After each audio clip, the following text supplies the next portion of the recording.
Assalamu alaikum everyone. So this just happened recently. At the UN, they voted 145 to 7 in favor of a resolution condemning illegal Israeli settlement buildings in Palestine and Syria. And guess who the top 3 were to vote against this motion? Personally, I'm not surprised, but I know that a lot of people are disappointed. So I can only offer people an explanation as to why this is happening, why and how these systems were set up the way that they were.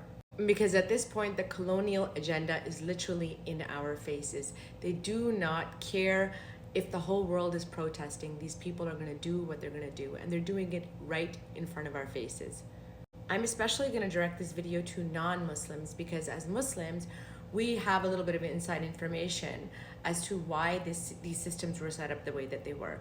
So I'm going to suggest a book for you all to read. Please don't judge it by its cover. This is a book called Dajjal. It's written by Ahmed Thomson, who is a very acclaimed barrister and solicitor and historian located in the UK. And he's also a revert to Islam. This gentleman actually goes through step by step how and why all of the Western systems starting from the medical system, the education system, the legal system, the political system, the world courts, why and how they were put in place the way that they were. Then he goes on to compare it to the Islamic system. So I think it's going to be a really interesting read to Westerners and people who are feeling lost and enslaved in the way that the world is going today. Looking at the Joe Bidens and the Justin Trudeaus, we can clearly see that they don't care about any of us.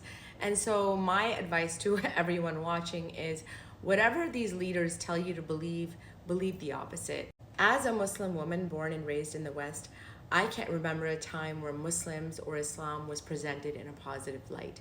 There has been an attack on Muslims and Islam ever since I can remember. So you have to ask yourself why.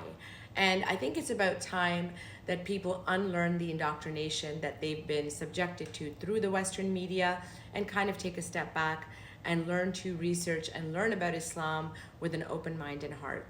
So again, to my non-Muslim followers and just the average Canadian and American who is feeling suffocated in the way these systems are collapsing because we're all enslaved, this book will give you a whole new insight onto how and why everything was put in place the way that it was. It is available online and on Apple Books for $8.99, I believe. So check it out and then hopefully we can start a discussion on it. Because this is not an accident. Happy reading, guys, and free Palestine.